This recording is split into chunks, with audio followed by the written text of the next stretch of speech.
Babe? Apo, baka gusto mo ipakita kay Chloe yung mga lugar na tinatambayan mo dito sa atin. Ha? Bakit to? Oh, well, sure. I'd like to see that. Gusto mo? Oo naman. Oh, sige na, Apo. Gusto Sige. niya. Oh, yan. Samahan mo siya, Okay. samahan mo siya. Sige. Sige. Oh, yan. The cake. Oh, sige. O, kainin niyo na yung cake doon, ha? Sige po. Dalahin niyo. Bilisan niyo na. Ayan, ikaw yung cake mo. Basta mag-enjoy kayo doon. Mag-stay kayo doon na matagal.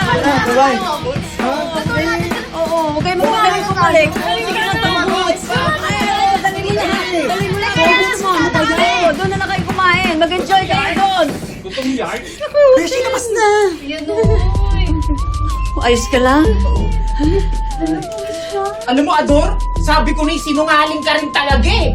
O ikaw, Brandon, na. Wala kang nakita, wala kang narinig. Maliwanag.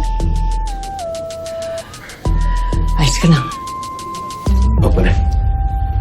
Just tinergis ako to.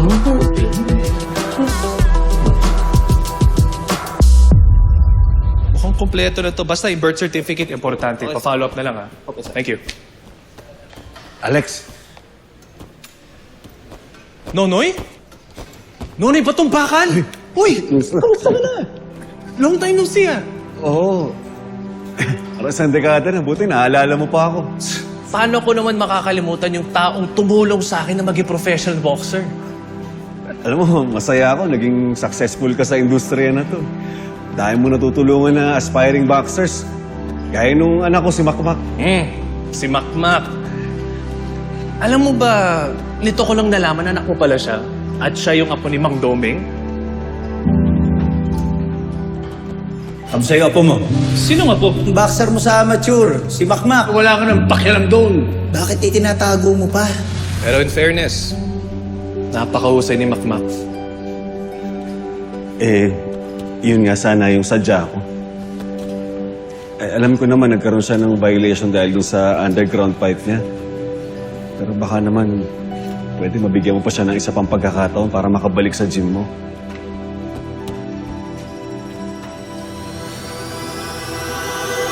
Oo, malaki yung chance na mariting si Makmak dito sa Guerrero Gym. Naku, hindi na. Tsaka na tayo mag-celebrate. Magbebenta muna ako ng ulam. Oo, sige na.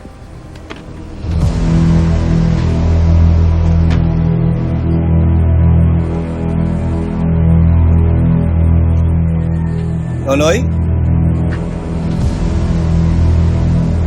Nonoy, batong bakal.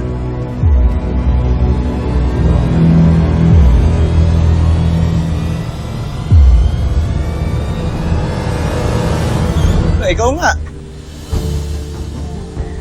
Ano to pa to? Gahanap buhay ako ng marangal.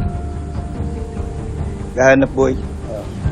From Nonoy, the great boxer, to Nonoy,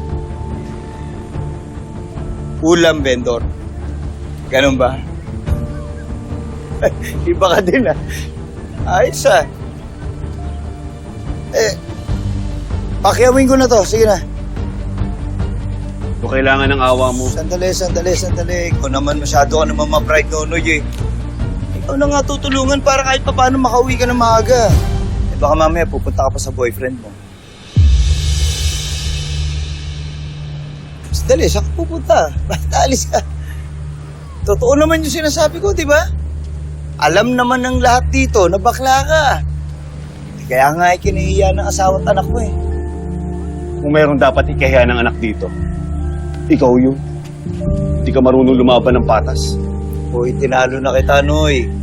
Kaya nga ako naging champion eh. Ikaw ang talunan. O sige, nanalo ka na.